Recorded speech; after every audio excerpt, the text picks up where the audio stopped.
Boa noite, igreja. Boa noite ao pessoal da internet. Que Deus possa abençoá-los com a sua graça, com o seu poder e com o seu grande amor. Amém? Bom estarmos aqui para louvarmos, bendizermos o nome do Senhor. Com as canções, com a leitura, com a responsiva, com a pastoral, tudo é para o louvor da glória de Deus. Eu vi esse material, Samila me mandou. É lindo, pena que a gente não projetou aqui, poderia ter projetado a qualidade do material que essas crianças vão ter para poder desenvolver, não apenas voltar ao templo, elas passam um pedaço do culto aqui, depois vão para um culto na linguagem delas, mas agora, voltando aos 10 anos, elas terão oportunidade de poder anotar, já com a capacidade de anotar, e os pais fazerem o seu papel em casa, que é acompanhar. Isso vai fazer toda a diferença na vida dessas crianças. Então, parabéns ao Ministério de Educação da Igreja. Tivemos ceia no Santa Helena agora há pouco, foi muito bom, muito bom. Deus falou profundamente ao meu coração ali naquele lugar. E esse final de semana foi meio corrido e também de luto, né? A mãe da nossa irmã Amanda morreu, uma família que passou, quase todos eles aqui pela Betel, Romão, que é vizinho aqui, Amon também, que mora hoje aqui perto, e tivemos ontem à noite, tivemos no hospital na quinta-feira, tivemos na sexta também, e que Deus possa consolar aquela família, dando forças, graça. A Betel hoje estava pela manhã, boa parte da Betel ali, ajudando e dando um abraço na família, por essa perda tão significativa, né? Perder uma mãe não é fácil. Meus irmãos, eu queria pensar hoje com os irmãos no texto, na carta de Paulo aos Romanos, capítulo 12. Eu estou fazendo uma série de mensagens, essa é a última do mês, na verdade vai ser quarta-feira a última, sobre essa perspectiva do ano novo, de que fazer planejamento, como pensarmos, elaborarmos nossa vida, essa euforia que todos nós temos, ou a grande maioria, mas numa perspectiva muito só intelectual, de pensar no ano novo e fazer projetos.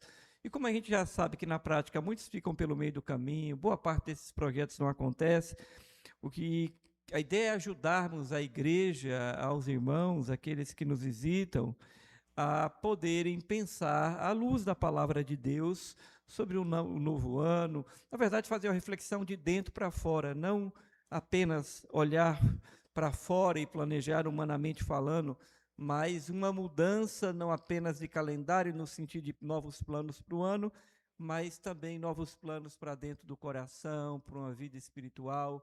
Essa é a ideia que temos tido e temos, então, trago uma série de reflexões nesse sentido.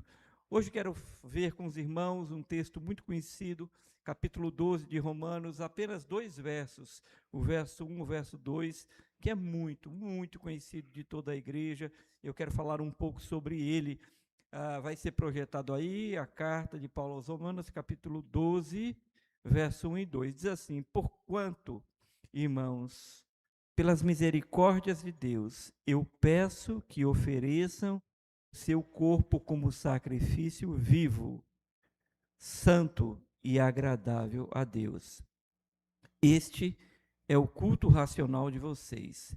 E não vivam conforme os padrões desse mundo, mas deixem que Deus os transforme pela renovação da mente, para que possam experimentar qual é a boa, agradável e perfeita vontade de Deus. Vamos orar? Curve sua cabeça.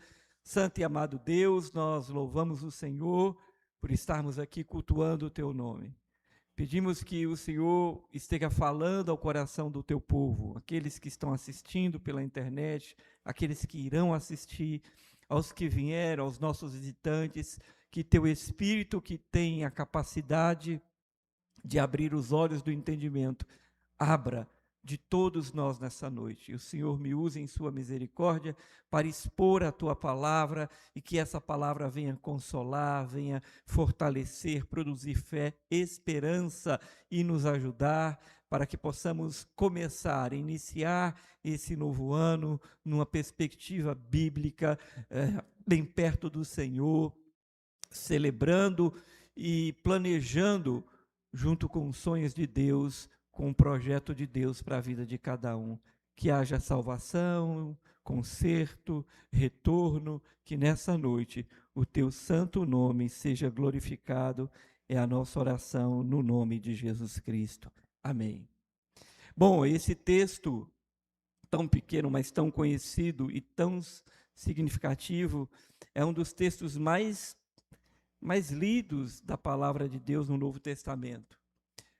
São 2 versos, mas eu queria dizer para os irmãos que, de tal forma, esse texto é tão rico, esses 2 versículos, que há um pastor na história que passou um mês, falando sobre Romanos 12, 1 e 2.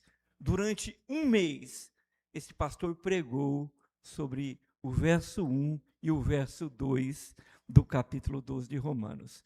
Se você for na internet, você vai ver grandes pregadores pregando também, expondo esse texto, também a relevância desse texto, dessa obra, dentro dessa obra que Paulo faz, que é a carta aos Romanos. Então eu quero falar alguma coisa da carta do apóstolo, alguns motivos para que a gente então possa entrar exatamente no capítulo 2, nos 2 versos que são pequenos, mas tão ricos para a nossa compreensão e o nosso crescimento.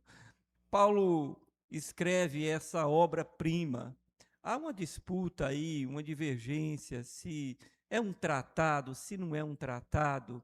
Eu não sei se é um tratado ou não, talvez não seja, porque Paulo não trata de todos os pontos da teologia reformada, ele não fala de todos os aspectos, mas é sim uma das obras mais robustas do apóstolo Paulo. Ele escreveu muitas cartas bonitas e profundas, mas a carta aos Romanos é, de fato, uma das maiores cartas e mais robustas no sentido de apresentar o evangelho de Jesus Cristo.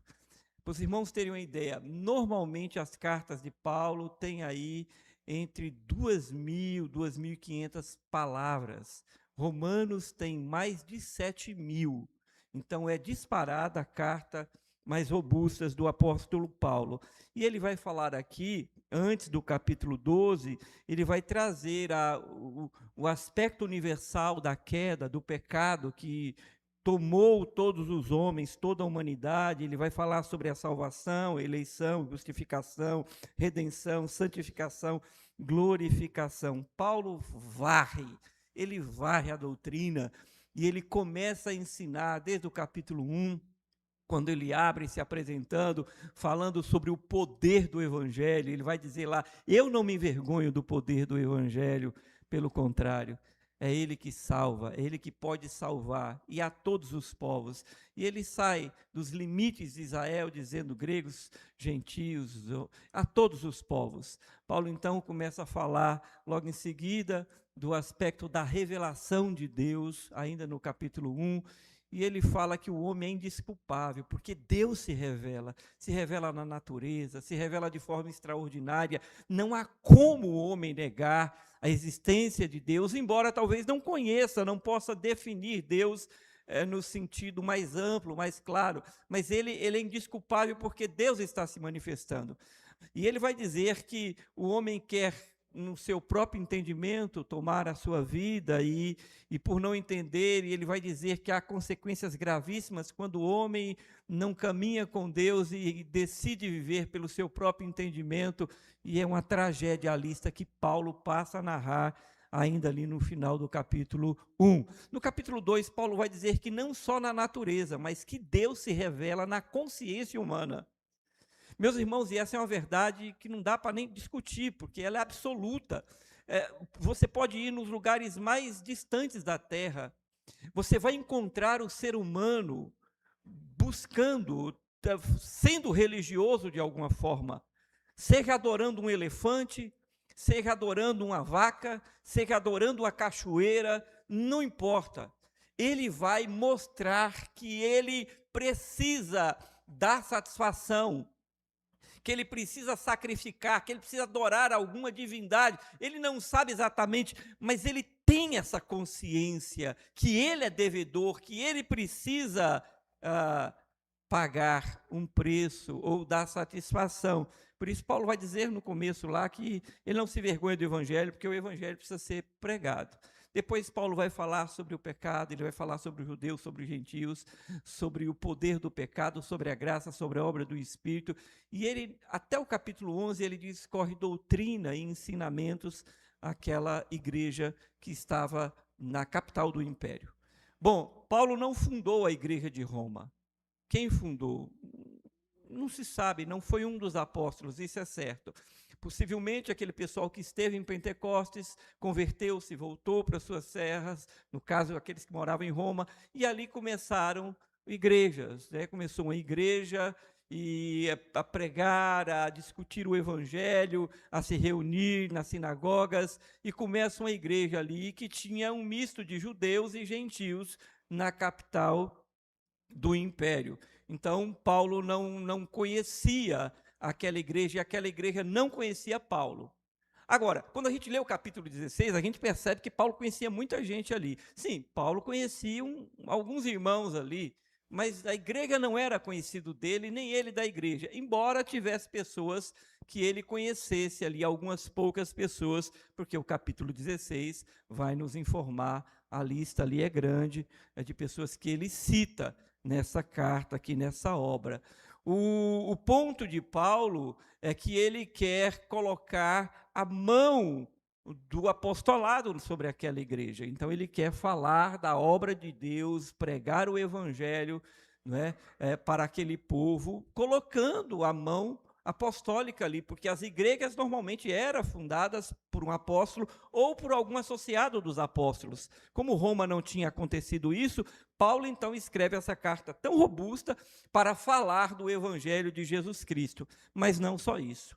Paulo precisava fazer uma defesa da sua vida, do que ele pregava e de quem era ele, porque Paulo era muito mal falado, um desertor, as ideias que tinham e as mensagens que corriam sobre Paulo não eram boas. Olha, isso é um traidor, é um desertor do judaísmo, esse homem foi muito perverso e traiu a sua nação, então não é confiável o que esse homem prega. Então havia de se fazer uma defesa, e Paulo também aproveita essa carta para fazer uma defesa daquilo que era o evangelho que ele pregava e da sua pessoa, e ele faz isso. Bom, a carta foi escrita por volta do ano 50, 58, 59, e é sempre difícil essas datas serem precisas. Paulo escreve depois da sua terceira viagem missionária. Ele fez 3 viagens, alguns dizem que foram 4, porque aquela viagem que ele foi para Roma e houve toda aquelas dificuldades de naufrágio e ilhas que ele foi parar. Então, alguns brincam e falam, olha, foram 4 viagens, mas, de fato, foram 3 viagens missionárias, e, final dessa terceira viagem, o apóstolo Paulo, então, escreve essa carta para abençoar aquela igreja. De forma prática, como Paulo sempre faz, a partir do capítulo 12, agora, ele vai para a prática. Bom, aquele que conhece a doutrina, que conhece o evangelho, que vive o evangelho, agora deve viver de acordo com o evangelho da redenção, viver conforme a soberania de Deus e colocar em prática tudo aquilo que recebeu, e é isso que Paulo vai fazer a partir do verso 12. Quem escreveu essa carta?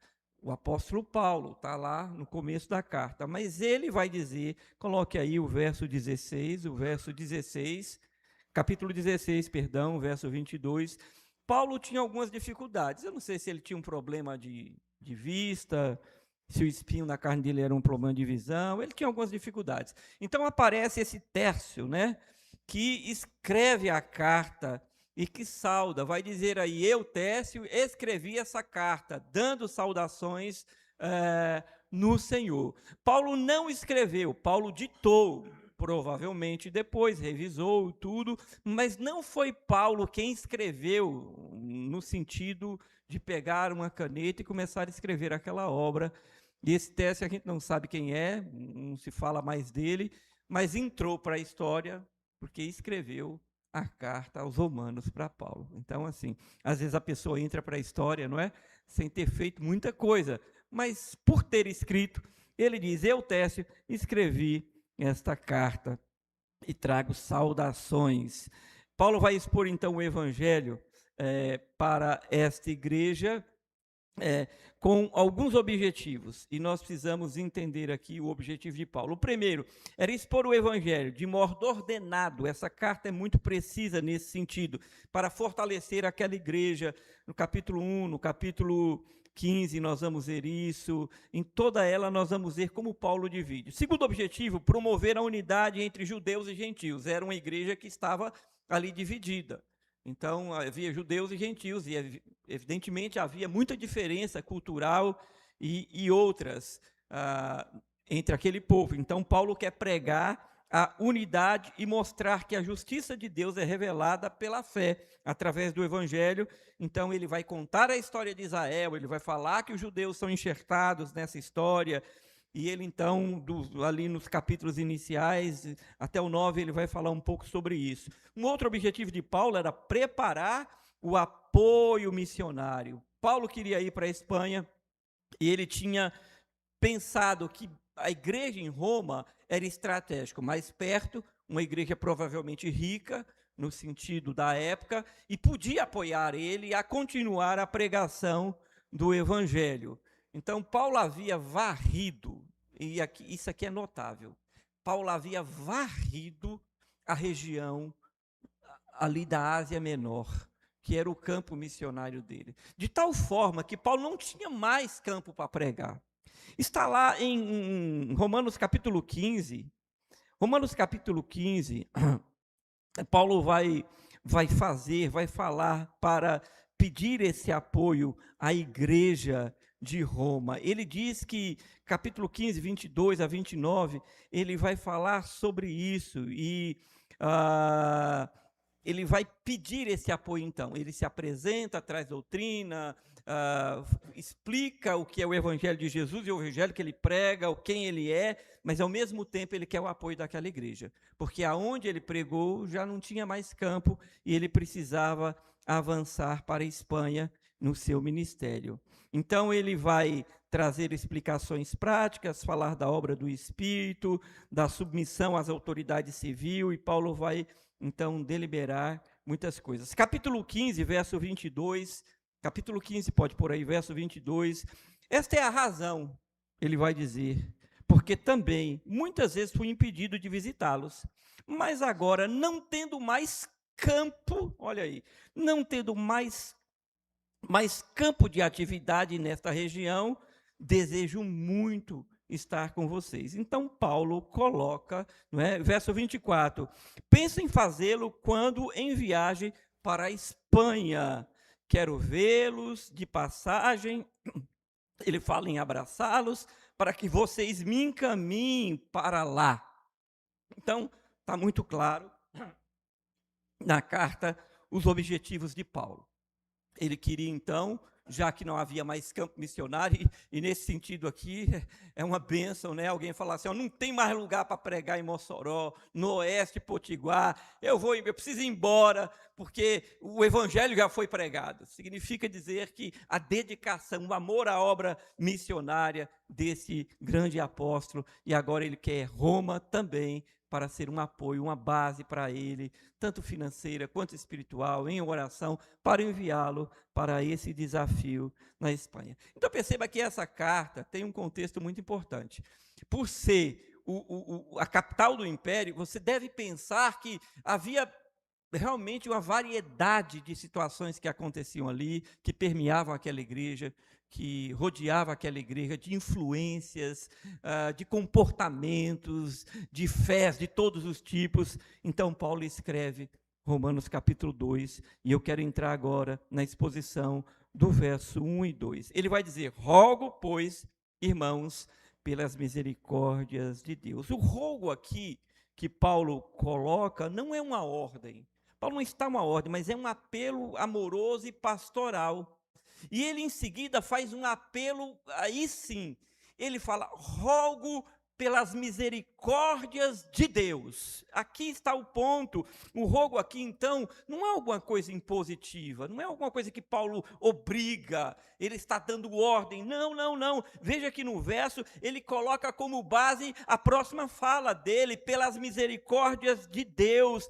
Ele expressa, então, e chama as misericórdias que Deus agiu para com o seu povo, para tocar o coração daquele povo. Ele inclui nessa misericórdia a justiça de Deus, a misericórdia de Deus, a gratidão, a reconciliação, a adoção de filhos, a libertação do poder do pecado, a esperança futura, a ética cristã. Ele fala pelas misericórdias de Deus, pela obra que ele fez por vocês. Eu rogo a vocês. O que nos ensina é que nós não podemos tirar os olhos daquilo que Deus fez por nós. Porque Paulo, quando fala eu rogo, eu suplico a vocês, pela misericórdia de Deus, é pelo que Deus fez na sua vida, Cleito.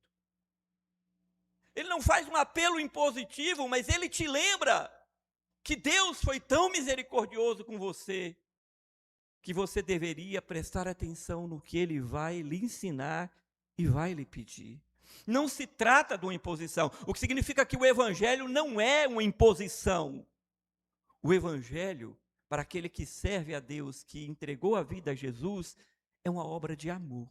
É uma resposta em amor àquele que reflete todos os dias quem era, o que Deus fez e como Deus fez. É isso que Paulo busca quando ele coloca, rogo pelas misericórdias de Deus. E nós precisamos todos os dias olhar para as nossas vidas, quando a gente olha as dificuldades do dia a dia, quando a gente, de repente, quer julgar ou analisar ou pré-julgar uma situação ou alguém, pensar, meu Deus, Deus foi tão misericordioso comigo. Deus usou de justiça comigo. Deus usou de amor para comigo. Deus me libertou, eu era um miserável pecador. Eu destruí a minha família. Eu não parava no emprego. Eu não tinha uma visão do futuro.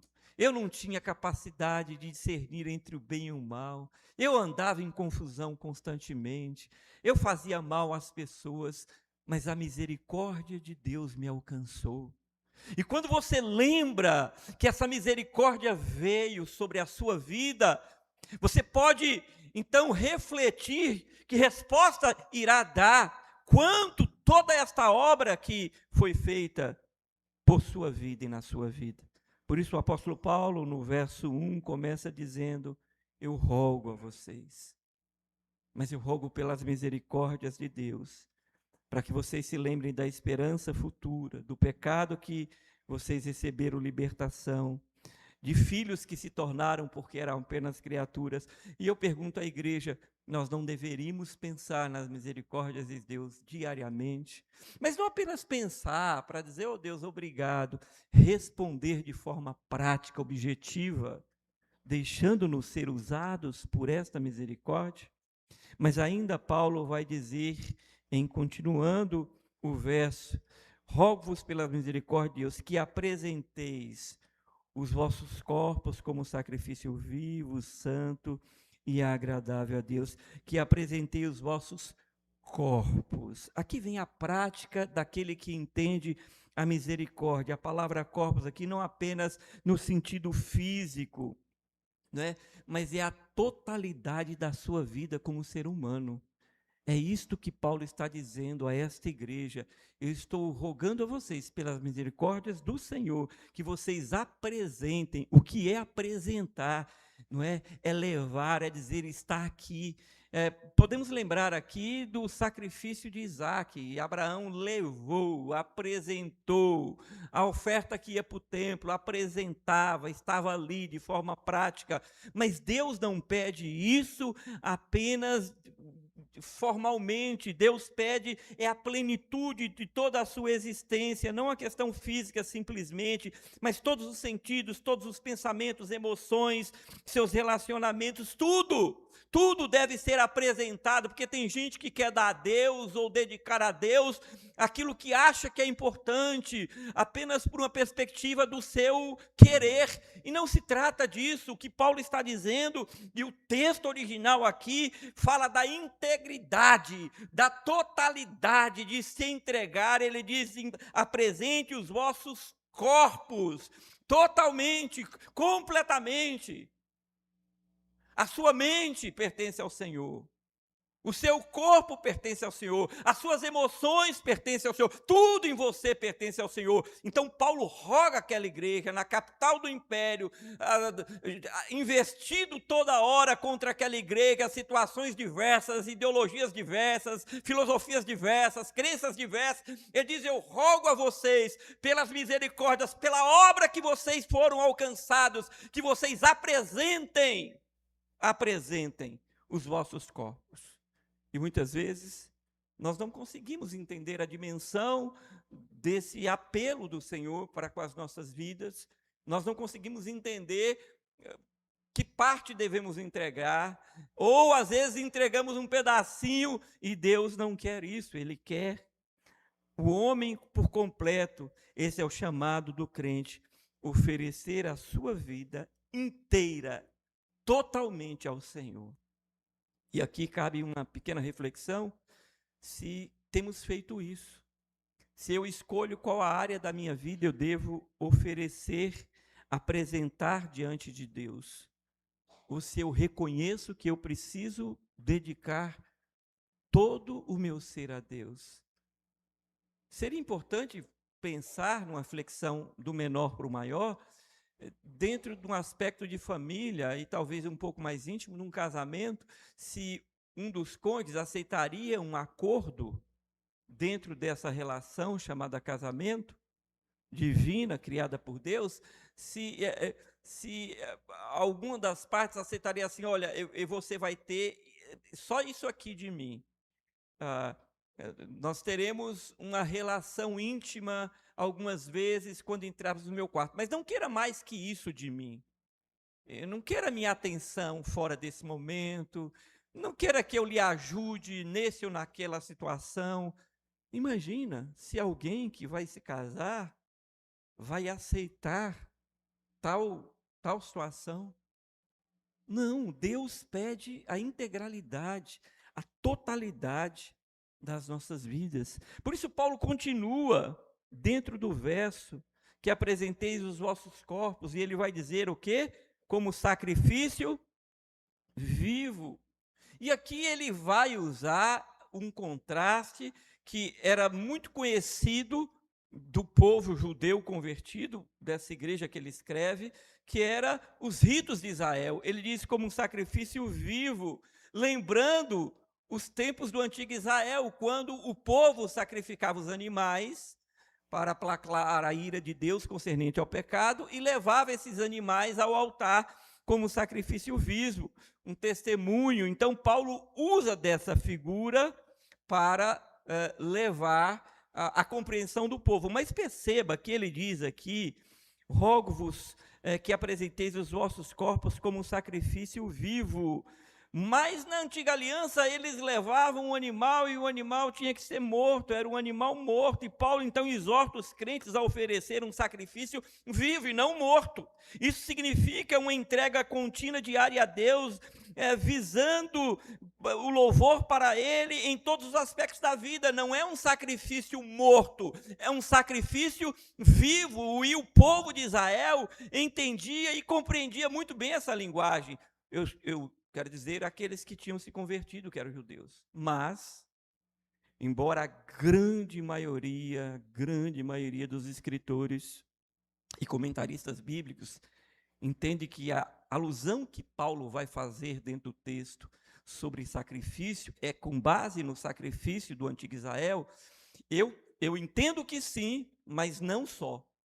Eu entendo que sim, mas se a igreja era composta de judeus e gentios, e o mundo grego-romano era também cheio de simbologias e de sacrifícios e de cultos ao imperador, se a gente vai para Éfeso, vai ver lá um templo que era uma das 7 maravilhas do mundo antigo, que era dedicada a deuses, eu entendo que também, eu estou dizendo que todos, alguns também pensam assim, eu entendo que também Paulo está falando ao mesmo tempo sobre uma analogia para os cristãos gentios que haviam se convertido, porque eles também, se não conheciam a história de Israel, sabiam das práticas do mundo que viviam, de sacrifícios, de ir a deuses, de levar oferendas e ofertas. Então, para mim, as duas coisas aqui são possíveis e verdadeiras, e Paulo fala sacrifício, mas ele disse um sacrifício vivo. O sacrifício, como vivo, indica a continuidade e perseverança, santo, separado para Deus, agradável, aceito segundo a vontade de Deus. Trata-se de uma consagração diária, consciente e intencional. Intencional é o que Paulo está dizendo a esta igreja. Mas podemos pensar que ele fala para os dois grupos e esse sacrifício custa. Então Paulo diz que vocês entreguem os vossos corpos como um sacrifício vivo. Sacrifício custa, irmãos. Quando Israel levava e quando as festas aconteciam 3 vezes ao ano, eles tinham que pegar do rebanho para levar. Havia um preço a ser pago. Quando nós pensamos em sacrifício, e o apelo que o apóstolo Paulo faz aqui, de fato, é sacrificar a sua vontade, é sacrificar os teus desejos, é sacrificar os maus pensamentos, os pensamentos pecaminosos, é sacrificar todas as intenções ruins do coração humano que a Bíblia mesmo narra. Ele diz, tem que ser um sacrifício, tem que ser vivo e tem que doer, tem que pagar um preço, porque sacrificar significa abrir mão, entregar e dar, e muitas vezes com lágrimas. E o apóstolo está dizendo àquela igreja, que estava rodeada, pode ter certeza, de propostas, de influências do império. Roma era, se fôssemos falar numa linguagem popular, uma bagaceira. Basta assistir algum filme, ver algum documentário de época, e você vai ver que aquela cidade do império era uma verdadeira orgia a céu aberto. E ele está dizendo, apresente os vossos corpos como sacrifício a Deus. Os corpos, sua integralidade, como um sacrifício a Deus. Mas Paulo ainda vai dizer e detalhar esse sacrifício, e esse sacrifício deve ser santo e agradável. O sacrifício deve ser santo porque ele deve ser separado e dedicado a Deus. Santo significa o quê? Separado. E separado do quê? No contexto que a igreja vivia, Paulo está dizendo, separado desse mundo que vocês vivem. Então, quando a gente pensa que viramos o calendário, que começamos um novo ano, pensamos sempre para fora, deveríamos pensar para dentro, deveríamos pensar à luz da palavra. Eu sou um sacrifício, eu tenho entregue tudo que eu sou a Deus, mas eu sou um sacrifício vivo e santo. Eu não me envolvo, não quero me envolver, e não é porque eu estou à frente que eu tenho que estar lá. Esses dias conversava com um irmão aqui da igreja, da diretoria, e ele fazia um comentário interessante, que uma pessoa, por ter um cargo e exercer um cargo, não necessariamente precisa estar em todos os lugares, embora muitas vezes o seu ofício tenha que ser para todos, e a gente entende isso, mas eu não preciso estar em todos os lugares, quando eu tenho definido a minha fé em um padrão de conduta com base na verdade bíblica. Não é porque eu tenho que gerenciar tudo, que eu tenho que estar em todo lugar, quando muitas vezes eu não concordo. E por isso é santo. E por isso é santo. Porque santo é separado. Para uma igreja que vivia dentro do império, judeus e gentios, com ataques todo o tempo, Paulo diz assim, lembre, vocês são santos, vocês devem ser esse sacrifício separado. Não misturem. Porque qual é a diferença? A cada dia, a cada semana, nós começamos um ano assim terrivelmente entristecidos do ponto de vista de religião, de fé cristã, protestante e não protestante, pelos envolvimentos, pela mistura. A pergunta é: qual é a diferença que há? É usar o nome do cristianismo? É dizer que tem um título dentro de uma igreja? Qual é a diferença se as condutas são perversas iguais, desgraçadas igualmente, perversas igualmente, quando roubam, tiram? E eu falo, meu Deus, eles atacam as coisas mais sagradas, por assim dizer. É merenda, é educação, é aposentadoria. Eu fico impressionado. A perversidade do coração do homem e daqueles que muitas vezes usam. Por isso Paulo fala para aquela igreja, não é apenas sacrifício, é um sacrifício santo. Tem que ser santo, separado, não pode misturar. Evite essa mistura. De todas as formas, a palavra aqui, santo, significa separado do pecado, agradável, ou seja, de acordo com a vontade de Deus. E não precisa me perguntar se Deus quer você no meio da Sapucaí evangelizando, porque eu vou responder: não, claro que não. Não precisa perguntar. Só um exemplo. Não precisa perguntar essas coisas para Deus. Não pergunte para o seu pastor, não pergunte. Não. Converse com Deus. Leia a Bíblia, porque a Bíblia responde tudo. Ele diz: é santo ao Senhor. Agradável, porque está dentro da vontade de Deus. Agradável por quê? Porque a gente pode olhar para Daniel, que dentro de um império, aonde ele estava sendo trabalhado com seus amigos para serem moldados, a gente já vai falar sobre isso, Daniel fala: não, me permita, orou, Deus deu graça, eu não quero misturar, eu sou separado, eu sou santo, me permita, e Deus lhe deu graça diante dos chefes, dos eunucos. É isso que Paulo está falando para aquela igreja, e é isso que como igreja nós precisamos pensar. Mas ele vai além, e ele diz assim, que é o vosso culto racional, ainda no 1, né? Culto racional. A palavra racional aqui no original é lógica, é razoável. Paulo está dizendo que o corpo deve ser oferecido, ou o culto deve ser oferecido como sacrifício vivo, em resposta a uma lógica razoável da graça de Deus. O verdadeiro culto envolve a mente e o coração, em vez de apenas ritos externos, emocionais, espiritualizados somente. Não tem problema gritar amém, não tem problema dar um aleluia, assim, deu aquela arrepiada, né? Aleluia, tá bom, ninguém está dizendo que isso não pode, não, irmãos. Dentro da igreja batista ou em qualquer igreja, não se trata disso, mas é preciso, Paulo faz um apelo àquela igreja, a um culto racional.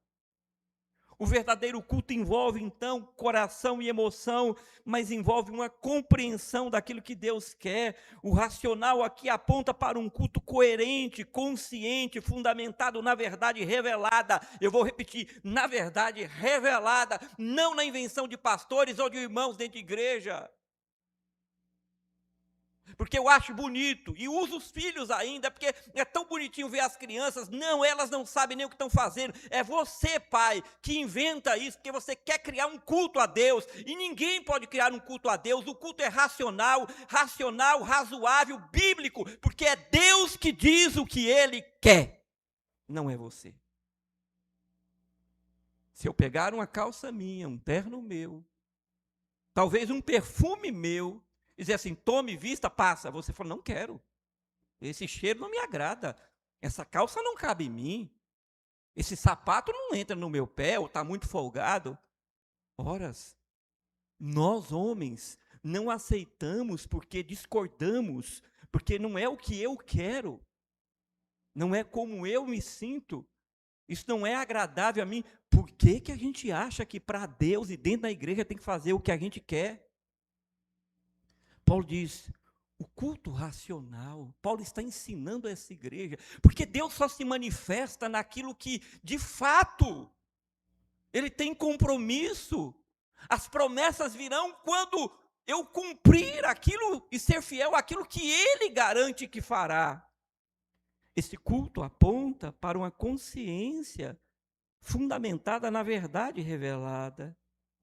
Não se limita a cerimônias externas, invenções humanas, mas se move na renovação de uma vida obediente. Por que que a simplicidade é tão difícil de ser feita?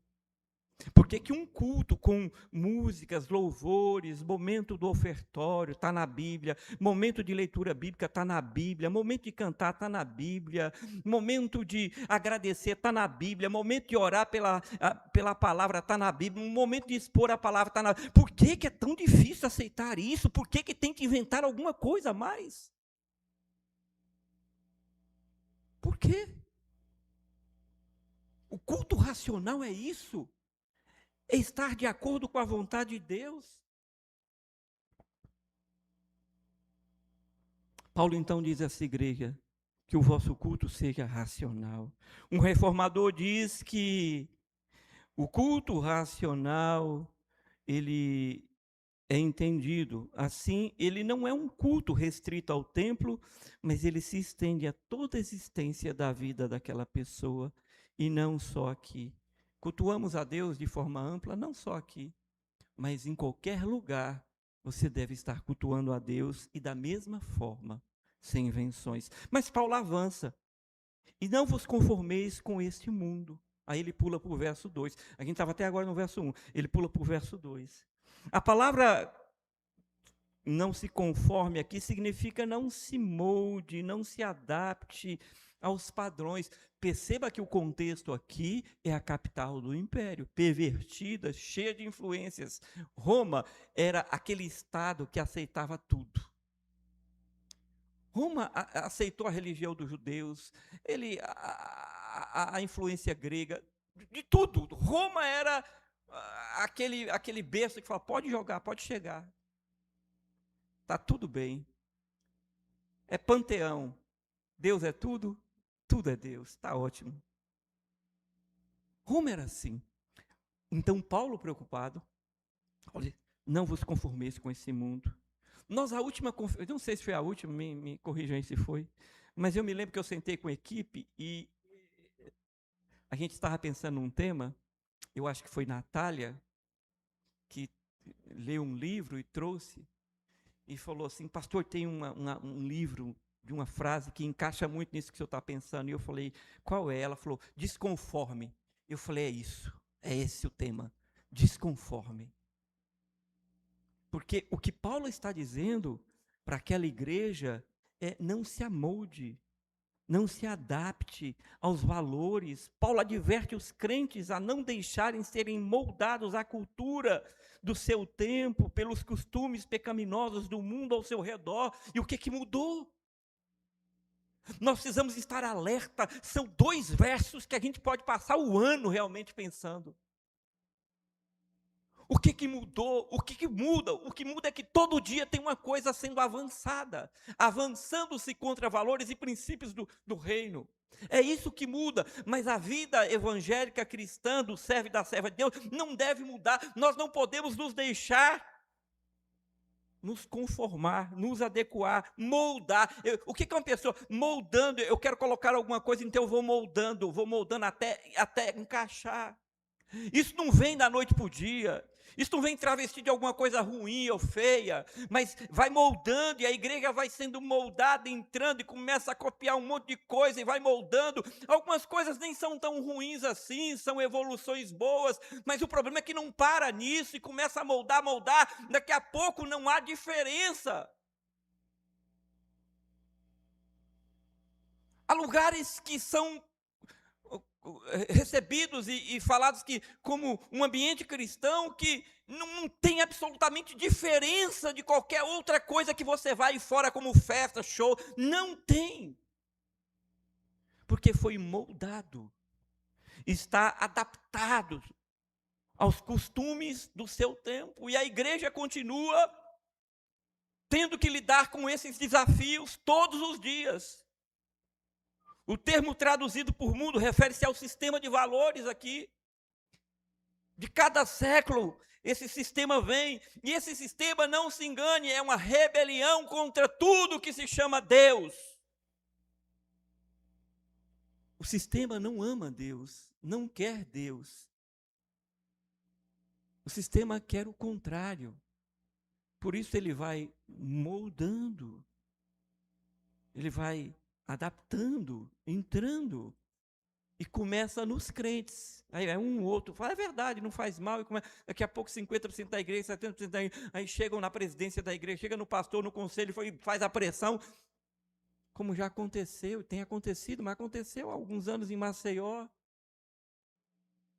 uma igreja nossa que foi moldada pelo sistema, moldada, teve que sair da convenção, porque não cabia mais, ela aceitou moldar-se pelo modo de pensar, pelo jeito de viver. O mundo é o sistema de valores, e esse sistema não ama Deus. Por isso nós não podemos nos conformar, significa não assumir a forma, o padrão, a mentalidade desse sistema. Paulo adverte a fé cristã, a igreja em Roma, e por natureza, né, e ser contracultural, por isso eu coloquei na pastoral, contracultural, não dá, não tem como, não existe. Não me procure para insistir comigo em coisas que você sabe que esse pastor não me constranja, não me faça ter que ser seguro e forte com você. Porque eu não vou abrir mão dos valores bíblicos, não de invenções minhas ou de caprichos meus, não é disso que eu estou falando, mas de valores reais bíblicos que eu sei que não trará benefício para a igreja. É melhor perder do que ser um agente do mal, no sentido de permitir isso dentro da casa do Senhor. Significa assumir a forma. Essa natureza contracultural o crente precisa ter. O crente não vive isolado do mundo, mas também não pode submeter-se aos princípios do mundo que querem se impor contra Deus. A gente está no mundo, não os tire do mundo, os livre do mal, é isso. Paulo está dizendo a esta igreja que não tinha o dedo apostólico, que precisava de orientação. Pense, irmãos, vocês estão dentro de um cenário terrível, pense, e eu vejo em todos os sexos, mas falando da nossa era, nós estamos vivendo a mesma coisa, e nós precisamos vigiar. Mas Paulo avança e ele diz, mas agora não se conforme, ele não para nisso, ele fala transforme, não se conforme, transforme. Olha aí o trocadilho, não se conforme, transforme. Ele vai dizer, mas transformai-vos pela renovação da mente, Romanos 2, parte B. A palavra transformar no grego aqui significa mudar a forma. Eu estava estudando já há 2 semanas nessa palavra, e a gente sabe da palavra metanoia, né? A metamorfose e tal, mas eu achei uma raiz que explica exatamente o que Paulo está dizendo aqui. Está lá nos evangelhos, ele está dizendo, você tem que ser transfigurado. Paulo faz uma alusão aqui àquele evento onde os discípulos estavam com Jesus, 3 deles, e Jesus foi transfigurado. Os irmãos olharam e Pedro logo, né, entusiasmado, Senhor, o que é isso? Jesus estava mostrando, se revelando. Ele diz, não vos conforme, transforme. Transformar significa mudar a forma, ser transfigurado, é a mesma palavra usada por Jesus naquele evento. O verbo transformar aqui implica numa operação do Espírito Santo dentro do coração do homem. Essa mudança ocorre por meio da renovação da mente, ou seja, da orientação do Espírito Santo, no pensar e no agir revelado por Deus. A mente renovada e instruída pela palavra, iluminada pelo Espírito, não se submete a essas coisas, mas à soberania de Deus somente. Se renovar de verdade é ser transformado. Transformado todo dia. Ué, mas onde você aceitava? Mas hoje eu não aceito mais. Isso não é pecado. Isso não é ser duas caras. Isso não é você é indeciso. Não, isso é crescimento. Porque nós estamos em transformação. Nós estamos no processo de santificação. E eu não entendi, agora eu entendo. Mas eu mudei de ideia, porque a palavra de Deus, entende por que não pode sair da palavra? Porque é a palavra que vai mudar a sua forma de viver, de pensar, de agir, e de não se conformar, mas transformar. Eu vou terminar. Paulo diz isso a essa igreja, que vivia perigos terríveis, e que precisava de uma orientação para continuar no mundo pervertido. Esse mundo que estamos vivendo é perverso. Essa semana, está nas redes sociais, no canal, aberto e fechado. Não podia ser na festa de outra personagem, porque ela tipifica essa liberdade para o mal. Os irmãos sabem que eu estou falando. E ali tem um casal, e inclusive um dos personagens é do RN, né? Ele é do RN e ele se agarra com outro homem. E ali é uma cena horripilante, assim, horrível, terrível. Ele diz, não se conforme, não acho que isso é normal. Transforme.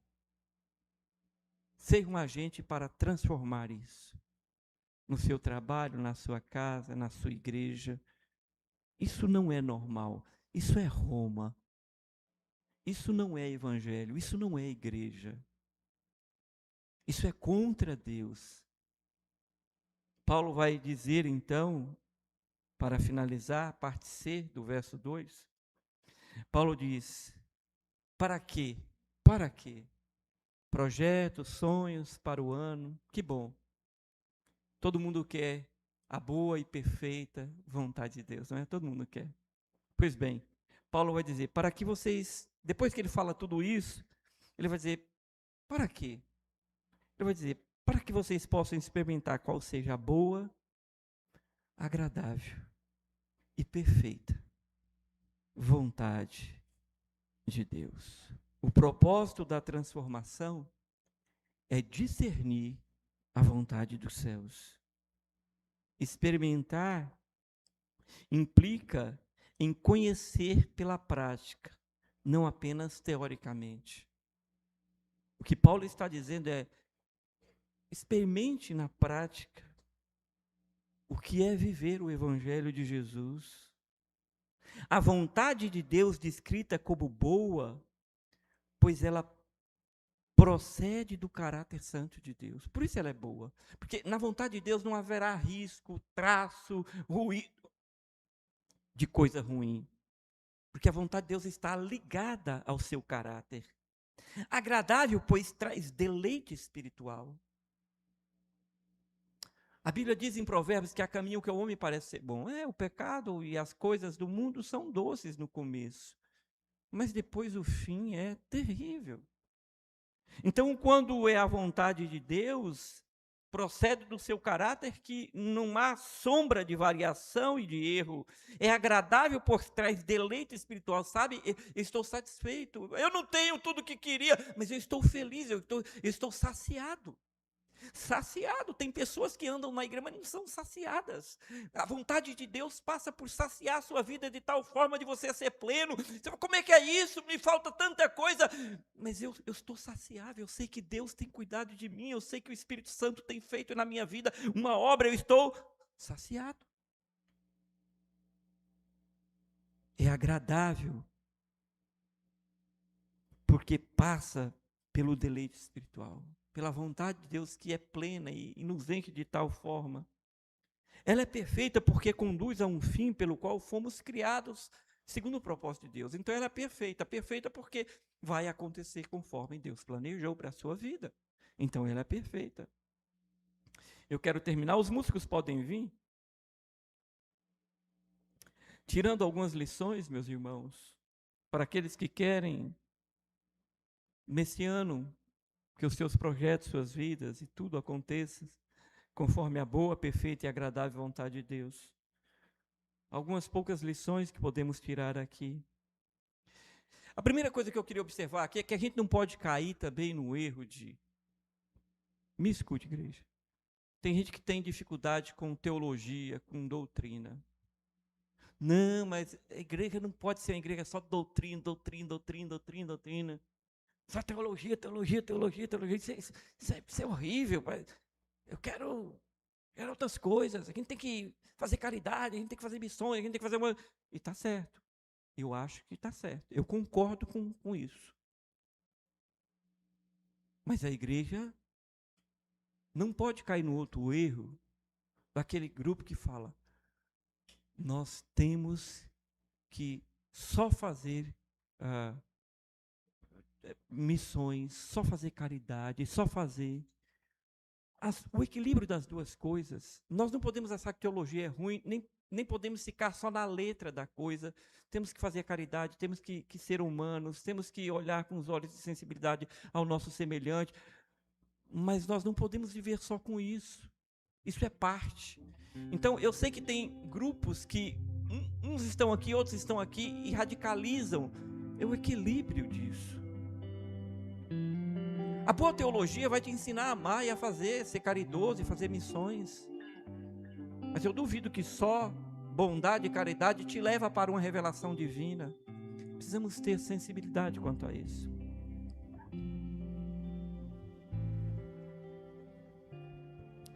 Uma segunda coisa que a gente aprende aqui é o Evangelho.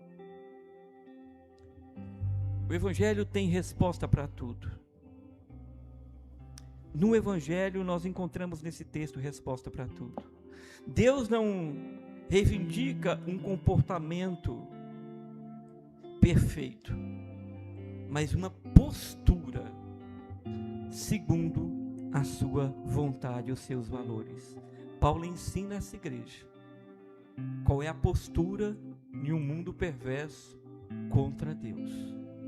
A gente aprende nesse texto que a santidade ela é concreta. Santidade no sentido de separar-se, como Daniel, como José, e ser correto em tudo, no trabalho, nas finanças, nos relacionamentos, em tudo. Paulo diz: vocês são santos, apresentem-se assim. A gente aprende aqui que cultura sempre disciplina.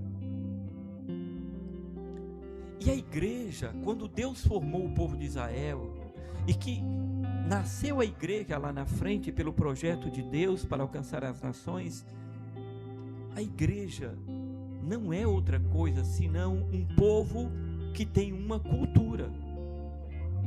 A gente fala muito da cultura do mundo.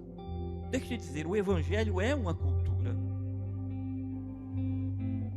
E o texto nos ensina a disciplinar ou a sermos disciplinados na cultura. A cultura do mundo a gente já sabe, mas a cultura bíblica é andar conforme a palavra ensina. E Paulo alerta aquele povo para não se conformar com a cultura, mas transformar pela cultura, pela nossa cultura. A igreja tem uma cultura. Essa cultura se chama Jesus Cristo, é o padrão dessa cultura. Em penúltimo, a mente renovada produz discernimento para decisões difíceis, tensões familiares, escolhas éticas, pensamentos, procedimentos. Paulo chama a atenção desse povo para discernimento. por isso ele diz: renovem a vossa mente. Renove a vossa mente. E mente se renova através da leitura da palavra. Comece a ler um livro em determinada área, segmento. Você daqui a pouco está pensando, falando, vivendo de acordo com aquilo que você está lendo. Pois é, então comece a ler a Bíblia, ver a Bíblia, amar a Bíblia. Comece esse ano, eu vou ler a Bíblia toda, eu vou ler tantos capítulos, eu vou viver o Evangelho, eu quero. A sua mente será invadida pela cultura de Deus. E por fim, a vontade de Deus não é apenas conhecida, ela é provada. Quando a gente obedece, gera clareza. Clareza aprofunda a vida da gente na obediência. Nós precisamos conhecer, mas nós precisamos viver. E viver obedecendo a palavra de Deus e experimentando. Porque dele, por meio dele, para ele são todas as coisas. A ele, pois, a glória eternamente. Romanos 11:36. Que Deus aplique essa palavra no coração da igreja. Sentados ainda, curve sua cabeça. Vamos orar. Senhor Jesus, tua palavra foi exposta hoje nesse lugar. Ela é linda, ela é maravilhosa, ela é bálsamo, ela cura, ela liberta, ela transforma, ela muda a nossa história. Que ela haja caindo como óleo no nosso ser, todo o nosso ser. E que vidas aqui, aqueles que assistirão e aqueles que estão assistindo, os visitantes e toda a igreja, possa ser impactado pela tua palavra. Queremos iniciar esse novo ano como temos iniciado, pensando, vivendo e agindo conforme as orientações da tua palavra. Pai querido, de todo o coração, nos perdoa quando saímos disso, quando fugimos do que foi dito pelo apóstolo Paulo. Tenha misericórdia de nós, perdoa-nos. Queremos voltar ao caminho para podermos viver, glorificar o teu nome nessa terra, provar do bom, do melhor de Deus, da vontade de Deus aqui. Ajuda o teu povo. E se alguém nesse lugar ou assistindo a transmissão desse culto que está sendo movido e tocado para voltar ao Senhor, talvez porque estivesse afastado, ou se alguém que entrou aqui ou está em algum lugar assistindo e que nessa noite sente um chamado de Deus tão forte no coração, chamado irresistível, Senhor, perdoa os pecados dessa pessoa. Senhor, escreve o nome dela no livro da vida. Salva e transforma essa vida para a glória e para o louvor do teu santo nome. Assim oramos, agradecidos, desde já e para sempre. Amém. Deus abençoe.